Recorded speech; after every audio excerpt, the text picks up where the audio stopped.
तो किसानों ने मांगे नहीं, सरकार ने ज़बरदस्ती इन पे थोप दिए हैं। कोई भी व्यापारी किसान का सामान खरीद के अगर भाग जाएगा तो किसान की भरपाई कौन करेगा? कि ये तीनों कानून किसान और देश की खेती के लिए काल साबित होंगे। उस महंगाई को आम भारतीय सहन नहीं कर पाएगा। अभी तक कोई भी सत्ता पक्ष का नेता, प्रधानमंत्री, मुख्यमंत्री, एग्रीकल्चर मिनिस्टर जो भी हैं, ये नहीं बता पाए किसान हित में कैसे हैं। ये अपने आप में ही सरकार के लिए शर्मनाक बात है कि सरकार के बनाए हुए कानून को, जिसको सरकार क्रांतिकारी कानून कह रही है, सुधारवादी कानून कह रही है, उसको देश का सर्वोच्च न्यायालय स्टे कर रहा है। जब स्टे का मतलब क्या हुआ कि कानूनों में कमियां हैं। नमस्ते भारत न्यूज़ देख रहे सभी दर्शकों का स्वागत है। आजकल पूरे देश में 3 कृषि कानूनों का हवा बहुत ज़्यादा चला हुआ है, जिसको लेकर किसान संगठन दिल्ली में सड़कों पर डटे हुए हैं और आंदोलन कर रहे हैं। हालांकि इस मामले को लेकर सुप्रीम कोर्ट भी सामने आया और तीनों कृषि कानूनों पर रोक लगा दी और एक कमेटी उसमें बना दी गई, लेकिन किसान फिर भी मानने को तैयार नहीं है। किसान आखिर चाहते क्या हैं? किसानों को इन कानूनों से दिक्कत क्या है? इसके लिए हम जानते हैं, कृषि विशेषज्ञ हमारे साथ हैं डॉक्टर वीरेंद्र लाठर। वो पूरे मामले पर किस तरह से अपनी नज़र रखे हुए हैं, उनसे सीधा जानते हैं। डॉक्टर साहब, आपका स्वागत है। थैंक यू सर जी, आप बताएं किस तरह से ये जो कानून है, किसानों को इनसे डर क्यों लग रहा है? सबसे बड़ी बात तो ये है कि किसानों ने ये कानून कभी मांगे ही नहीं। तो जो बिना मांगे चीज़ सरकार इनको दे रही है, तो किसान हित में तो होने का सवाल नहीं है, क्योंकि कोई चीज़ अगर हित में होती तो किसान खुद मांगते। तो किसानों ने मांगे नहीं, सरकार ने ज़बरदस्ती इन पे थोप दिए हैं। अब सवाल है कि किसानों के हित में क्यों नहीं है। तो इसमें अगर लेके चले हम, सबसे पहला कानून आता है farmer produce trading commercial act. उसकी जो धारा 3, 4, 5, उसको बड़े गौर से आप पढ़िए क्या लिखती है। धारा 3 कहती है कि मंडी के बाहर अनियंत्रित बाजार हम बनाएंगे। अच्छी बात है, आप बनाइए, लेकिन उसके बाद सवाल आएगा कि उसको संभालेगा कौन? कोई भी व्यापारी किसान का सामान खरीद के अगर भाग जाएगा तो किसान की भरपाई कौन करेगा? अभी मंडी व्यवस्था में अगर आप देखें, अगर कोई आड़ती पैसे लेके भाग जाता है तो क्या होता है? सबसे पहले उस आड़ती की दुकान ऑक्शन होती है, बैंक गारंटी और सारी सीज हो जाती है। उसके बाद भी किसान की अगर देनदारी बची है तो मंडी समिति जो सेस फंड मिलता है उससे पूरा करती है। अब इस खुली व्यवस्था में अगर व्यापारी पैसे लेके भाग गया तो किसान को कुछ भी नहीं मिलेगा। किसान एसडीएम के पास जाएगा, एसडीएम भी क्या करेगा अगर उसके पास देने को पैसे नहीं हैं? अभी ताज़ा उदाहरण मध्य प्रदेश से, बुरहानपुर से आया है, जहाँ पे एक व्यापारी, फ्रॉड व्यापारी ने गांव में दफ्तर खोला। गांव में दफ्तर खोलने के बाद 4 करोड़ रुपए की सोयाबीन खरीद के चलता बना। अब उसके लिए किसान भागे फिर रहे हैं, एसडीएम साहब रोज़ बुला रहे हैं। अब पता लगे उस व्यापारी के पास तो देने कुछ है ही नहीं है। तो सबसे बड़ी सवाल क्या आता है कि किसान का सुरक्षा कैसे होगी? इस कानून में कहीं भी किसान की सुरक्षा की व्यवस्था नहीं की गई है। दूसरी बात आती है अनियंत्रित बाजार। सरकार कहती है किसान के हित में होगी। उनका पहला जो सबसे बड़ा इसके फेवर में वो बार बार बोलते हैं कि किसान पूरे देश में कहीं भी सामान बेच सकता है। तो मेरा सरकार या सरकार के नुमाइंदों से एक ही क्वेश्चन है, सवाल है कि पहले किसने रोका है? किसान को आज़ादी के बाद 1947 के बाद से पूरे देश में अपना सामान बेचने की आज़ादी है। कश्मीर से, कुल्लू से सेब चल के कहाँ बिकता है? आज़ादपुर मंडी बिकता है। पूरे उत्तर भारत की सब्जियां, पंजाब, हरियाणा, राजस्थान, उत्तर प्रदेश, पश्चिम उत्तर प्रदेश, बिहार तक की सब्जियां आज़ादपुर मार्केट में आगे बिकती है। तो ये झूठ के सहारे सरकार इसको बार बार प्रचारित कर रही है कि हमने किसान को आज़ाद कर दिया। किसान तो पहले भी आज़ाद था। पहले ये रोक किसके ऊपर थी? व्यापारियों के ऊपर थी। व्यापारी एक लिमिट से ज़्यादा सामान नहीं खरीद सकते थे, जिससे जमाखोरी को रोकने के लिए कोशिश की गई थी, काला बाजारी को रोकने की कोशिश की गई थी। इन 3 कानूनों में सरकार ने किसान के फ़ायदे में नहीं, साहूकारों के फ़ायदे में कानून बनाए हैं। उनको जमाखोरी करनी, काला बाजारी करने की कानूनी अनुमति दे दी है। अब कोई भी व्यापारी कितना ही सामान खरीद कर कितने ही समय के लिए जमाखोरी कर सकता है, प्राकृतिक अभाव बनाकर रेट को घटा सकता है, बढ़ा सकता है, जिससे किसान अकेला ही नहीं बल्कि उपभोक्ता को भी समस्या आएगी। कोई भी व्यापारी, आप बड़ा सीधा सा एग्जांपल लेके चले मूंग का फसल का, कि देश में 2 मिलियन टन मूंग होती है। इसका मतलब क्या हुआ, 2 करोड़ क्विंटल मूंग होती है, जो लगभग 40 रुपये किलो के हिसाब से 8,000 करोड़ में सारी खरीदी जा सकती है। उस 8,000 करोड़ को कोई व्यापारी खरीद के अपनी मर्जी से बेचेगा तो किस भाव बेचेगा, 200 रुपये किलो बेचेगा, 400 रुपये किलो बेचेगा।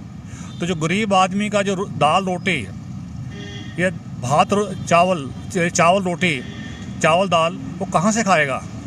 तो सरकार ने 1955 में आवश्यक सेवा नियम पे जो कानून बनाया था, एसेंशियल कमोडिटी एक्ट, उसका बेसिक पर्पज भी यही था कि जमाखोरी को, काला बाजारी को रोका जाए। तो किसान हित की जो बात सरकार बार बार कह रही है, ये देश को गुमराह किया जा रहा है।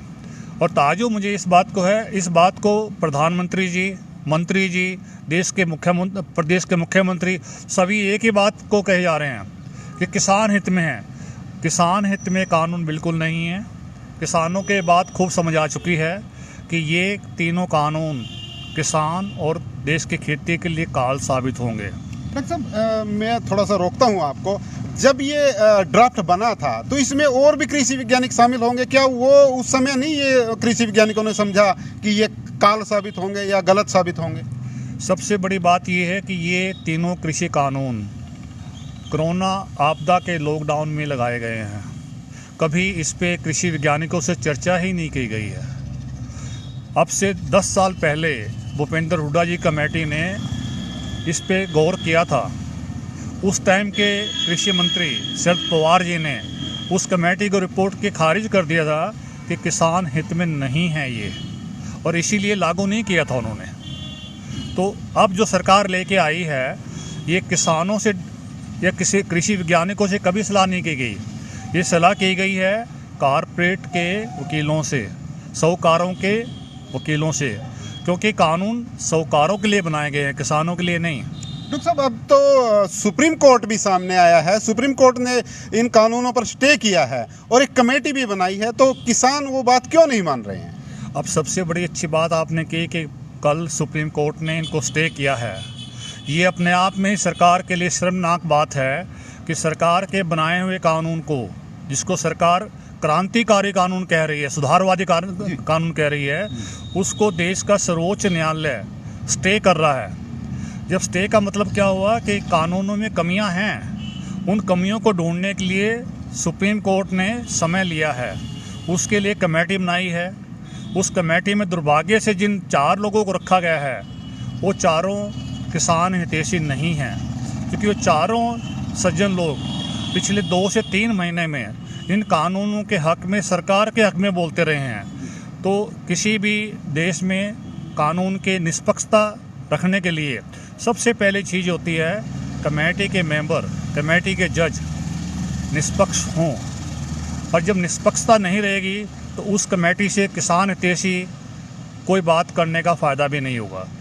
इसीलिए किसान संगठनों ने कल इस कमेटी को सरकारी घोषित करके इससे किनारा काट लिया है। जी, एक डॉक्टर साहब, सबसे बड़ा सवाल है जो किसान चाहते हैं कि ये तीनों कानून रद्द हों और उसके साथ साथ एमएसपी की गारंटी का कानून बने। तो हमारे दर्शक जानना चाहते हैं कि ये एमएसपी की गारंटी है क्या है? एमएसपी को सरल भाषा में आप बताएं, एमएसपी क्या है? ये आपने बहुत अच्छा सवाल किया कि एमएसपी क्या है। आपको हम बहुत ही सीधी सादी भाषा में समझाएं कि दुनिया में शोषण रोकने के लिए सभी देशों ने कुछ कानून बनाए हैं। जैसे कर्मचारियों का शोषण रोकने के लिए मिनिमम पे बैंड बनाए हैं, जैसे आज देश में 7वां पे कमीशन लगा है, उसमें सबसे कम जो तनख्वाह रखी गई वो रखा है 18,000 रुपये महीना। इसी तरह सरकार ने लेबर के लिए, मज़दूरों के लिए मिनिमम वेजेज रखे हुए हैं।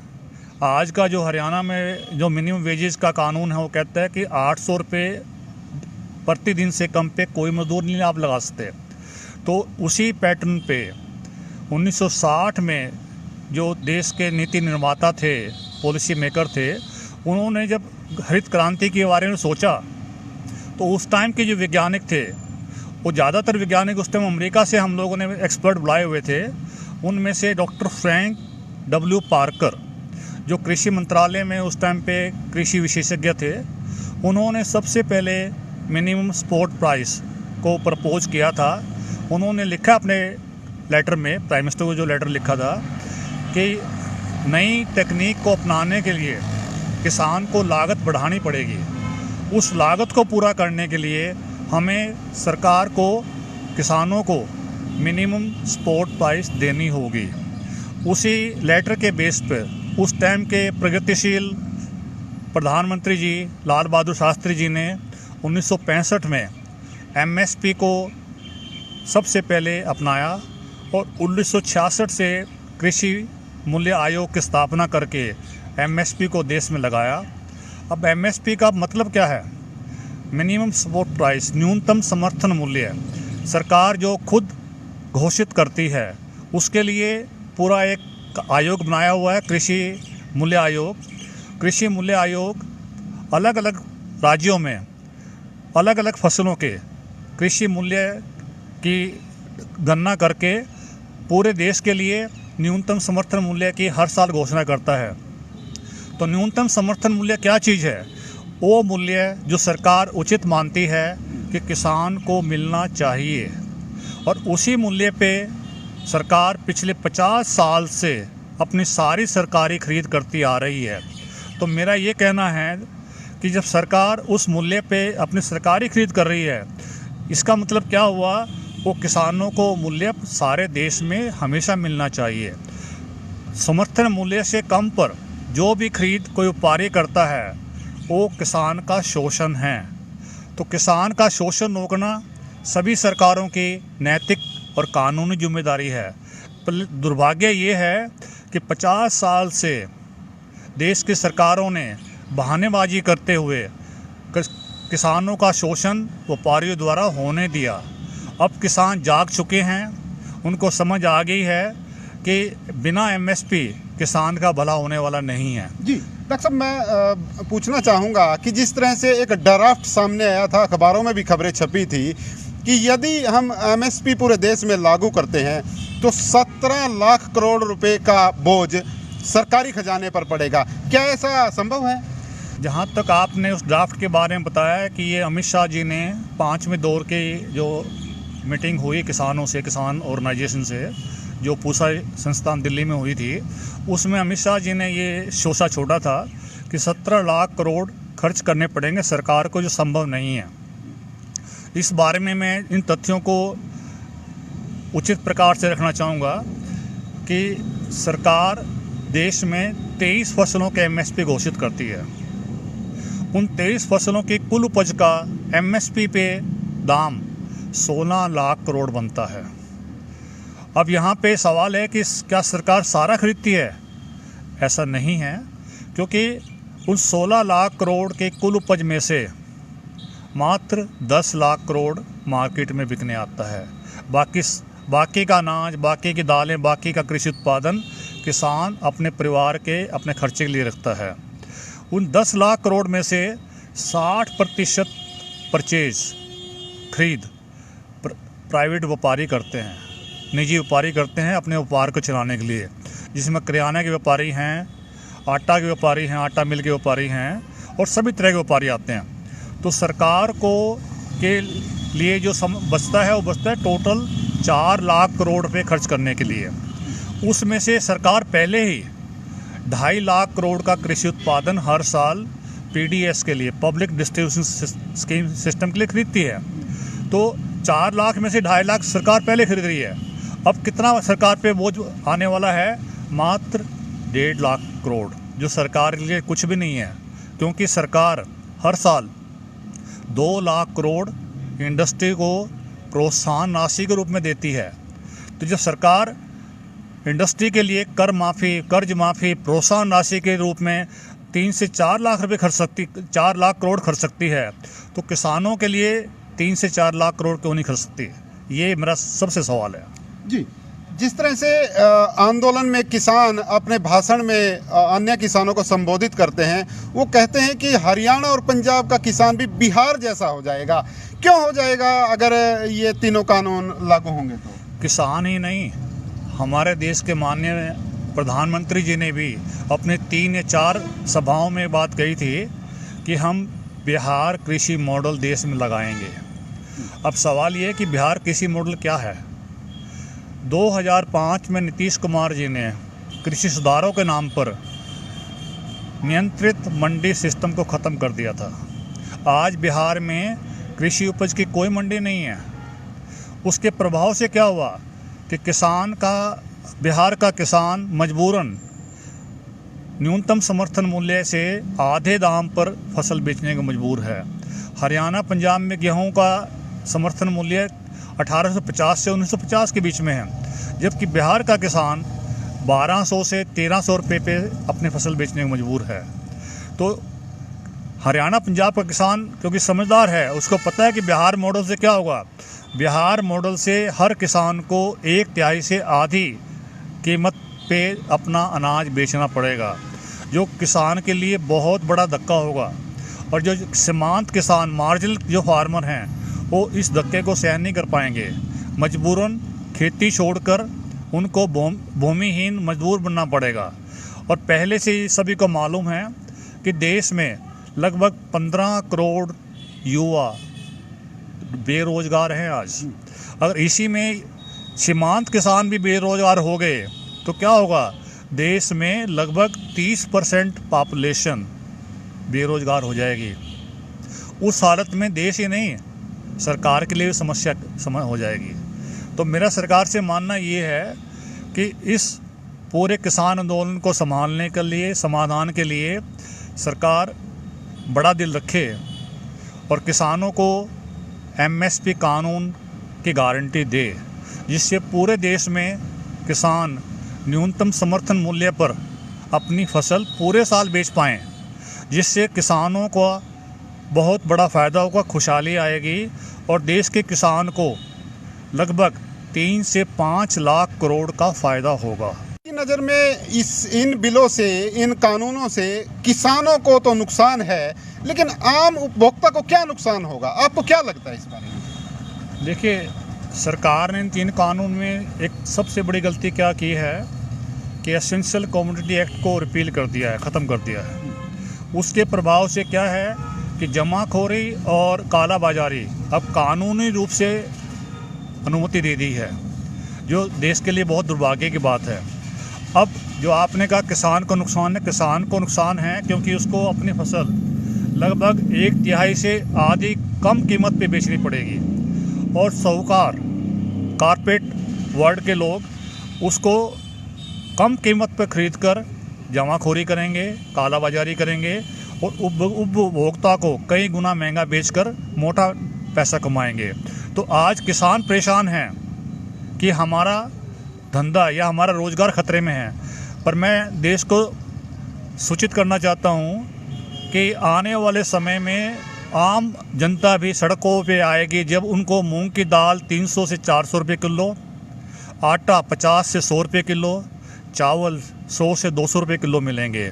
उस महंगाई को आम भारतीय सहन नहीं कर पाएगा। जी, कहीं ना कहीं एक डर जता रहे हैं कि किसानों के साथ साथ जो आम उपभोक्ता है उसको भी दिक्कत आएगी, उसको भी महंगा सामान खरीदना पड़ेगा। लेकिन डॉक्टर साहब, इसको लेकर के जो हमारे प्रधानमंत्री है, चाहे हरियाणा के मुख्यमंत्री है, वो कहते हैं कि ये किसान हित में है, उसको लेकर किसान महापंचायत भी करना चाहते थे। और प्रधानमंत्री ने तो यहाँ तक कहा है कि इसके पीछे जो कांग्रेस है या दूसरे दल हैं वो किसानों को उकसा रही हैं। आपको क्या लगता है? देखिए, प्रधानमंत्री जी, मुख्यमंत्री जी बहुत कुछ कह रहे हैं। प्रधानमंत्री जी ने ये भी कहा था अच्छे दिन आएंगे। प्रधानमंत्री जी ने ये भी कहा था 15 लाख रुपए हम आपके अकाउंट में डाल देंगे। आज तक तो किसी के अकाउंट में एक पैसा डला नहीं है। तो सवाल ये है कि कहने और करने में अलग बातें हैं। तो मेरा मानना ये है कि प्रधानमंत्री जी को इतनी ओछी बातें नहीं करनी चाहिए। और जहाँ तक सवाल है किसान हितैषी हैं, अभी तक कोई भी सत्ता पक्ष का नेता, प्रधानमंत्री, मुख्यमंत्री, एग्रीकल्चर मिनिस्टर जो भी हैं, ये नहीं बता पाए किसान हित में कैसे हैं। एक ही बात कहते हैं, किसान को आज़ाद कर दिया। आज़ाद तो हम पहले भी थे, किसान कभी बंदिश में नहीं था। किसान अपने उत्पादन को पूरे देश में कहीं भी पहले बेच सकता था। तो आज़ादी कौन सी दे दी आपने भाई? आज़ादी के नाम पे क्यों बेकार है लोगों को? दूसरी बात कहते हैं ज़्यादा दी कीमत मिलेगी। ये सवाल मुझे सभी से पूछना है कि कोई व्यापारी अपने लाभ को कम करके किसान को कैसे ज़्यादा कीमत देगा? ये धोखे की बातें हैं। इन धोखे से देश को गुमराह करने की किसी को ज़रूरत नहीं है। जी, बतौर कृषि वैज्ञानिक आप सरकार से क्या अपील करेंगे कि सरकार क्या करे? देखिए, जहाँ तक मेरा कृषि विज्ञान का सवाल है, कृषि वैज्ञानिक का सवाल है, मैंने इस पर बहुत अध्ययन किया है। और अध्ययन करने के बाद मैंने दो चीज़ पाई हैं कि देश में कृषि उत्पादन की ना कोई कमी है ना आगे होगी। देश में 26 कृषि विश्वविद्यालय काम कर रहे हैं और उनकी टेक्नोलॉजी से देश में कभी भुखमरी नहीं आएगी। अब सवाल आता है कि किसानों को हम कैसे हेल्प करें। उत्पादन की कोई दिक्कत नहीं है, उत्पादन हमेशा बनाए रखेंगे हम लोग। तो अब आती है मार्केटिंग की समस्या आ रही है। मार्केटिंग में समस्या क्या आ रही है कि किसान को उचित मूल्य नहीं मिल रहा है, किसान को उसकी लागत का मूल्य भी नहीं मिल रहा है। दिक्कत ये आई है कि किसान को उसकी लागत का मूल्य भी नहीं मिल रहा है, क्योंकि जो मूल्य सरकार ने घोषित किया, न्यूनतम समर्थन मूल्य जिसको एमएसपी बोलते हैं हम, एमएसपी वो कीमत है जो सरकार उचित मानती है किसान की लागत पे। लेकिन देश में 90% कृषि उत्पादन एमएसपी से कम पे बिक रहा है। ये सरकार के लिए शर्म की बात है, क्योंकि सरकार को शोषण रोकना चाहिए। शोषण किसान का हो रहा है, किसान को शोषण रोकने के लिए एमएसपी कानून सरकार बनाए, जिससे पूरे देश में पूरे साल एक फसल के एक दाम, कम से कम एक दाम रहने चाहिए। उसी से देश का, कृषि का, किसान का भला हो पाएगा। जी, आप पूसा से रिटायर्ड हैं, कृषि वैज्ञानिक हैं, जो भी सरकार में बैठे हुए नुमाइंदे हैं, क्या किसी ने आपसे संपर्क नहीं किया इस बारे में? देखिए, इसके बारे में 2018 में कृषि मूल्य आयोग ने मुझे लेक्चर के लिए बुलाया था और हमने वहाँ भी एमएसपी को कानून बनाओ लेक्चर दिया था ये। और उसी लेक्चर के आधार पर right to sell at MSP के नाम से एक ड्राफ्ट एग्रीकल्चर प्राइस कमीशन ने बना के एग्रीकल्चर मिनिस्ट्री के द्वारा प्राइम मिनिस्टर ऑफिस में सबमिट किया था, जो सितंबर 2018 में सबमिट हुआ था। पर दुर्भाग्य है कि प्राइम मिनिस्टर ऑफिस ने उस ड्राफ्ट पे कभी गौर नहीं किया। अगर उस ड्राफ्ट को समय रहते संभाल लिया होता, कानून बना दिया होता, तो शायद आज इतने बड़े कृषि आंदोलन की जरूरत नहीं पड़ती। तब किसान अपने आप को सुरक्षित महसूस करता। जी, तो ये थे दर्शकों डॉक्टर वीरेंद्र लाठर, जो पूसा से वरिष्ठ कृषि वैज्ञानिक रिटायर्ड हैं। कहीं ना कहीं इन्होंने भी जो 3 कृषि कानून हैं, इनको लेकर एक चिंता जाहिर की है कि यदि भविष्य में ये तीनों कानून लागू होते हैं पूरी तरह से कोर्ट के आदेश के बाद, तो ये किसानों के लिए काल का ग्रास बन सकते हैं। वहीं इन्होंने एमएसपी की गारंटी का जो कानून है उसको लेकर भी वकालत की है और कहा है यदि किसानों की दशा और दिशा बदलनी है तो एमएसपी की गारंटी का कानून पूरे देश में लागू करना पड़ेगा। मैं करनाल से बिस्पाल राणा, नमस्ते भारत न्यूज़ के लिए बहुत बहुत धन्यवाद।